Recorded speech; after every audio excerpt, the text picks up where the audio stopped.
No jobs, no shopping, bored? Hello, viewers. Welcome to TEKNXS, a place where finance lovers come to get inspired. We are all suffering from the COVID-19 pandemic. Some of us lost jobs. Some are stuck at home, feeling no more charms in life. Are these effects permanent in our life? We will discuss the difference between life before and after the pandemic. Let's start.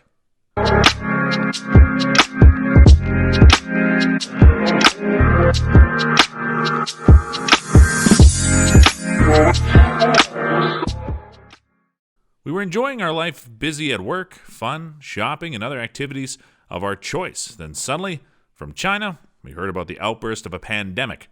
We were all filled with fear and many concepts were in our minds. We thought it would be limited to China, but no, we were not so lucky. It started spreading all around in China, starting from Wuhan City. Our fear grew when we listened to the news about the implementation of the lockdown situation in Wuhan, the new situation we never faced before. The virus began to spread all over the world, and governments imposed lockdown situations in many countries. With the implementation of lockdown situations, we stuck to our homes and lost all charms of life. All the activities of life stopped to prevent the virus. We started acting upon precautions. We started social distancing and medical precaution. Also, we focused on cleanliness and other preventive measures that could help to keep the virus away. Do you think that life will be normal again once lockdown situations end? No, we cannot bring our lives to normal, even if this lockdown situation ends in all countries. Now we take a look at different aspects of life before the pandemic and after it. Number 10, technology. The use of technology was need-based. The use of available software and tools was limited, but after the virus, the use of technology increased. People started to use technology for speed and innovation. Like before the pandemic, people hardly knew about Zoom, an online meeting software, but after the pandemic, the use of this software became a trend. Physical business meetings and classes shifted to online through Zoom. Number 9, leadership. Before the COVID situation, leadership was reactive. The officer and boss in the office used his full power to engage employees in work, but due to the lockdown situation, these officers and senior workers lost the power of strict behavior, so they showed response behavior to keep the employers engaged with work as they lost reactive powers. Instead, now they show responsive behavior and try to solve each and every problem of employers. They realize the reality that working in a virtual environment is far different from working in a physical environment. The efficiency and working of some employers increased due to this positive change in the behavior of authorities. Number 8, interactions among the people. The interactions among the people were personal. People visited each other for meetings. All the social interactions were of a personal nature, but after the pandemic, this situation changed. Keeping in view the preventive measures, people stopped visiting each other personally. They started virtual gatherings, like on social media. People started to use different social media platforms to interact with people. Once the pandemic situation ends up, people will keep using virtual interactions because humans want convenience. Now, the trend of virtual interaction will increase due to the busy life of people and the use of technology. Number 7, products. Product demand moved from physical to digital. Working in a physical environment requires physical products. Before the virus, people worked in offices, so physical products were widely used. This was due to the fact that many workers did not know about digital products, but working from home urged people to use digital products. Let's take an example. The use of stationery is replaced by Microsoft Office and other products of Google that help in office work. In a similar manner, digital classrooms took the place of physical classrooms, so the demands of physical items used in classrooms converted to digital software. Now use of digital products will increase every day. Number 6, education. Before the COVID-19, education was in class. People physically went to schools, colleges, and universities. Classes were held in a physical environment, but due to the lockdown situation, the process of traditional education stopped, especially in developing countries. The only proposed solution was online classes. Now all governments are focusing on online education. This is due to the fact that if online education is managed properly, it gives better results. Online education is a convenient and cheap method to educate the community. Although online education is not suitable for all the countries at present, but every country is struggling to take it to the next level. This trend of online education will rise in the future. Number 5, economy. Before the pandemic, people used to go shopping in markets, so cash was a major source of payment transfer. After the lockdown situation, people started shopping online and also began to transfer money to others via digital sources. The result is an increase in the use of digital currencies instead of cash.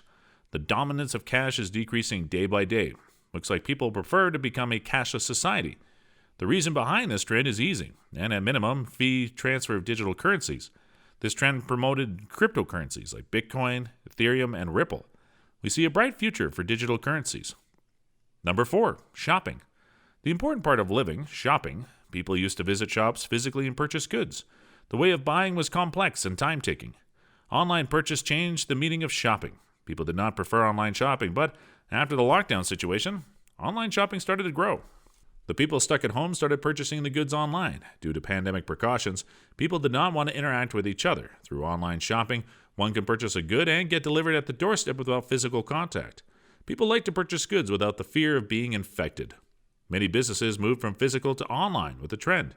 Easy ways of payment transfers and low delivery costs urge people to prefer online shopping. In the future, the trend of online shopping will increase further. Number 3, supply chain sourcing. Before the pandemic, supply chain sourcing was global. Companies preferred the trade and supply their products all around the world. After lockdown, the situation changed. Many countries banned the supply of foreign products, especially in the start of Covid-19. Many countries stopped importing products from China. This situation promoted local products in the market, so the supply chain became localized. The main focus of many companies became to target local consumers. Number 2, sports and games. Before COVID, young people had big opportunities to play games and take part in healthy sports activities. During the domestic and international matches, grounds filled with the audience. Cricket, baseball, and football matches attracted a large number of fans to grounds, but after the pandemic, no crowds were seen. Matches now held without an audience. It destroyed all charms of sports and games. Along with domestic and international matches, sports for the young public were also affected badly. As a preventive measure, people do not gather in grounds. Following social distances is good as a preventive measure, but equally destroys sports and healthy activities. Number 1, hygiene habits. You won't ever shake anybody's hands. That's clear, said Anthony Fauci, head of the U.S. National Institute of Allergy and Infectious Disease, in a Wall Street Journal podcast. People were not so hygienic before COVID-19. There was no need of wearing masks, use of sanitizers, and social distancing, but the pandemic changed the situation altogether. Handshakes were a common behavior among the people, but after the virus, it will never get popular. Before the virus, only in Japan there was a tradition of wearing masks, but now, all over the world, people are wearing masks to fight against the disease. An anthropologist, Gideon Lasko, wrote for Sapiens, in the aftermath of past pandemics, people have generally returned to their previous hand-washing habits. But the COVID-19 crisis is different from other outbreaks. Never before have hand sanitizing and global distancing practices been enacted on such a global scale. Now we come to an expert view about the mode of working after coronavirus. Dr. Tara Reek, a reader in organizational behavior and human resource management at King's College, tells LAUK that it might be difficult for companies who have a hot desk way of working to continue this. Reich says for many people, work is more than just a place to make money. It also provides a sense of belonging and purpose. That is always important, but people will feel it especially strong right now. Regarding online working and business communication, he said, however, it's more difficult to establish and build good quality relationships when we have to communicate online, because virtual communication tends to be more formal. We don't get those spontaneous opportunities to connect to others in the corridor or over a pre-meeting coffee. No matter how good the Wi-Fi connection, we actually can't look people directly in the eye or fully mirror their expressions, both of which are important for developing trust. We have to adopt 5 things if we want to grow after a pandemic. Number 1, use a digital agenda for recovery. We have to adopt digital products and services that grow ourselves and businesses with time. Number 2, refocus digital efforts towards changing customer expectations.